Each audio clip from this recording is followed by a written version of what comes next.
ত্রিলোকেশ্বরের মন্দির। লোকে বলে স্বয়ং বিশ্বকর্মা তার ভিত পত্তন করেছিলেন কোন মান্ধাতার আমলে। স্বয়ং হনুমান এনেছিলেন তার পাথর বহন করে। ইতিহাসের পণ্ডিত বলেন এ মন্দির কিরাত জাতের গড়া, এ দেবতা কিরাতের। একদা যখন ক্ষত্রিয় রাজা জয় করলেন দেশ, দেউলের আঙিনা পূজারীদের রক্তে গেল ভেসে। দেবতা রক্ষা পেলেন নতুন নামে, নতুন পূজাবিধির আড়ালে। হাজার বৎসরের প্রাচীন ভক্তিধারার স্রোত গেল ফিরে। কিরাত আজ অস্পৃশ্য, এ মন্দিরে তার প্রবেশপথ লুপ্ত। কিরাত থাকে সমাজের বাইরে, নদীর পূর্ব পারে তার পাড়া। সে ভক্ত, আজ তার মন্দির নেই, তার গান আছে। নিপুণ তার হাত, অভ্রান্ত তার দৃষ্টি। সে জানে কি করে পাথরের উপর পাথর বাঁধে, কি করে পিতলের উপর রূপোর ফুল তোলা যায়। কৃষ্ণ শিলায় মূর্তি গড়বার ছন্দটা কি? রাজশাসন তার নয়, অস্ত্র তার নিয়েছে কেড়ে। বেশে বাসে ব্যবহারে সম্মানের চিহ্ন হতে সে বঞ্চিত, বঞ্চিত সে পুঁথির বিদ্যায়। ত্রিলোকেশ্বর মন্দিরের স্বর্ণচূড়া পশ্চিম দিগন্তে যায় দেখা। চিনতে পারে নিজেদেরই মনের আকল্প, বহু দূরের থেকে প্রণাম করে। কার্তিক পূর্ণিমা পূজার উৎসব। মঞ্চের উপরে বাজছে বাঁশি, মৃদঙ্গ, করতাল। মাঠ জুড়ে কানাতের পর কানাত, মাঝে মাঝে উঠেছে ধ্বজা। পথের দুই ধারে ব্যাপারীদের পসরা। তামার পাত্র, রূপোর অলঙ্কার, দেব মূর্তির পট, রেশমের কাপড়। ছেলেদের খেলার জন্যে কাঠের ডমরু, মাটির পুতুল, পাতার বাঁশি। অর্ঘ্যের উপকরণ ফল, মালা, ধূপ, বাতি, ঘরা ঘরা তীর্থ বাড়ি। বাজিকর তারস্বরে প্রলাপ বাক্যে দেখাচ্ছে বাজি। কথক পড়ছে রামায়ণ কথা। উজ্জ্বল বেশে সশস্ত্র প্রহরী ঘুরে বেড়ায় ঘোড়ায় চড়ে। রাজমাত্য হাতির উপর হাওদায়, সম্মুখে বেড়ে চলেছে সীমা। কিংখাবে ঢাকা পালকিতে ধনী ঘরের গৃহিণী, আগে পিছে কিঙ্করের দল। সন্ন্যাসীর ভিড় পঞ্চবটের তলায়, নগ্ন জটাধারী ছাই মাখা। মেয়েরা পায়ের কাছে ভোগ রেখে যায়, ফল, দুধ, মিষ্টান্ন, ঘি, আতপ তণ্ডুল।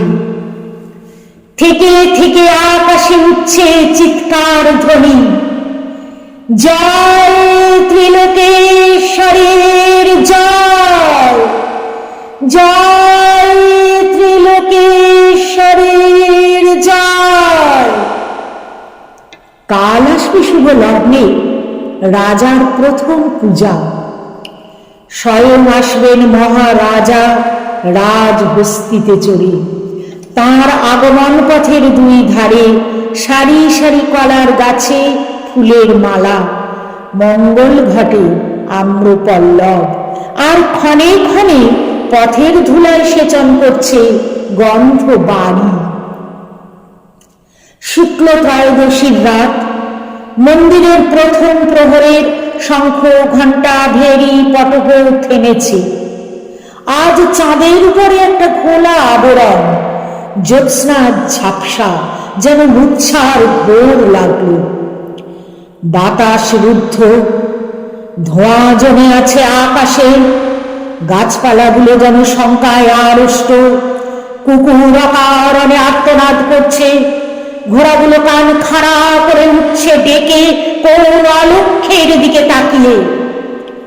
হঠাৎ গম্ভীর ভীষণ শব্দ শোনা গেল মাটির নিচে।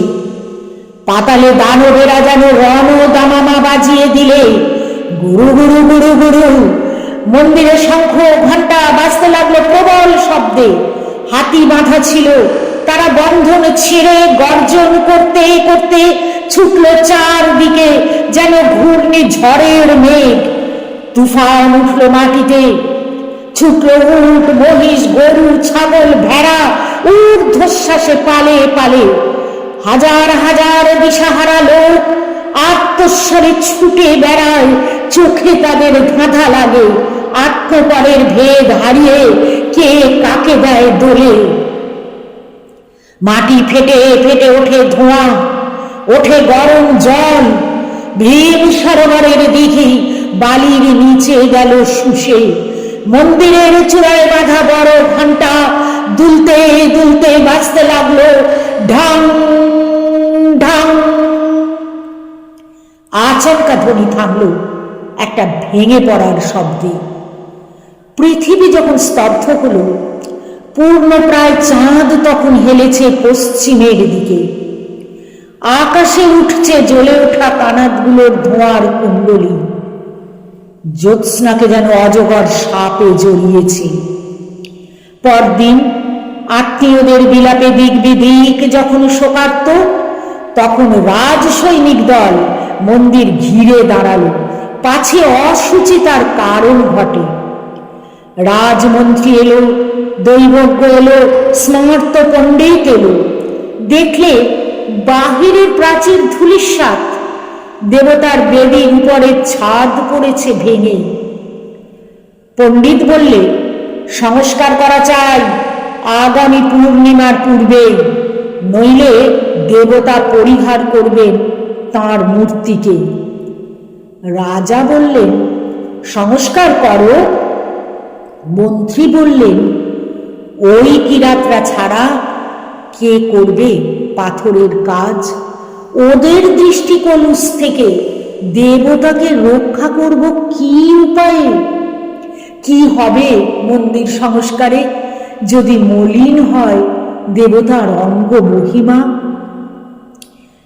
কিরাত দলপতি মাধবকে রাজা আনলেন ডেকে।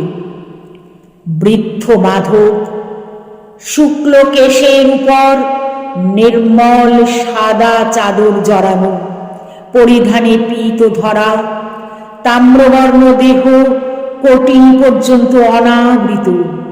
দুই চক্ষু সকরুণ নম্রতায় পূর্ণ। সাবধানে রাজার পায়ের কাছে রাখলে এক মুঠো কুন্দ ফুল। প্রণাম করলে স্পর্শ বাঁচিয়ে। রাজা বললেন, তোমরা না হলে দেবালয় সংস্কার হয় না।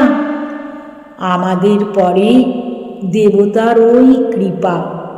এই বলে দেবতার উদ্দেশ্যে মাধব প্রণাম জানালেন।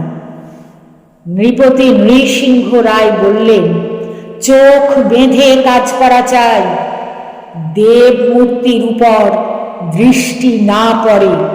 পারবে? মাধব বললে, অন্তরের দৃষ্টি দিয়ে কাজ করিয়ে নেবেন অন্তর্যামী। যতক্ষণ কাজ চলবে চোখ খুলব না। বাহিরে কাজ করে কিরাতের দল, মন্দিরের ভিতরে কাজ করে মাধব। তার দুই চক্ষু পাকে পাকে কালো কাপড়ে বাঁধা। দিন রাত সে মন্দিরের বাহিরে যায় না, ধ্যান করে, গান গায়, আর তার আঙুল চলতে থাকে। মন্ত্রী এসে বলে, তরা করো তরা করো, তিথির পরে তিথি যায়, কবে লগ্ন হবে উত্তীর্ণ? মাধব জোর হাতে বলে, যার কাজ তাঁরই নিজের আছে তরা, আমি তো উপলক্ষ। অমাবস্যা পার হয়ে শুক্লপক্ষ এলো আবার। অন্ধ মাধব আঙুলের স্পর্শ দিয়ে পাথরের সঙ্গে কথা কয়। পাথর তার সাড়া দিতে থাকে। কাছে দাঁড়িয়ে থাকে প্রহরী, পাছে মাধব চোখের বাঁধন খোলে। পণ্ডিত এসে বললে, একাদশী রাত্রে প্রথম পূজার শুভক্ষণ। কাজ কি শেষ হবে তার পূর্বে? মাধব প্রণাম করে বললে, আমি কে যে উত্তর দেব? কৃপা যখন হবে সংবাদ পাঠাবো যথা সময়ে। তার আগে এলে ব্যাঘাত হবে, বিলম্ব ঘটবে। ষষ্ঠী গেল, সপ্তমী পেরোল। মন্দিরের দ্বার দিয়ে চাঁদের আলো এসে পড়ে মাধবের শুক্ল কেশে। সূর্য অস্ত গেল, পাণ্ডুর আকাশে একাদশীর চাঁদ। মাধব দীর্ঘ নিঃশ্বাস ফেলে বললে, যাও প্রহরী, সংবাদ দিয়ে এসো গে, মাধবের কাজ শেষ হলো আজ, লগ্ন যেন বয়ে না যায়। প্রহরী গেল। মাধব খুলে ফেলল চোখের বন্ধন। মুক্ত দ্বার দিয়ে পড়েছে একাদশী চাঁদের পূর্ণ আলো দেব মূর্তির উপরে। মাধব হাঁটু গেড়ে বসল, দুই হাত জোর করে। এক দৃষ্টে চেয়ে রইল দেবতার মুখে, দুই চোখে বইল জলের ধারা। আজ হাজার বছরের ক্ষুধিত দেখা দেবতার সঙ্গে ভক্তের। রাজা প্রবেশ করলেন মন্দিরে। তখন মাধবের মাথা নত বেদি বুলে। রাজার তলোয়ারে মুহূর্তে ছিন্ন হলো সেই মাথা।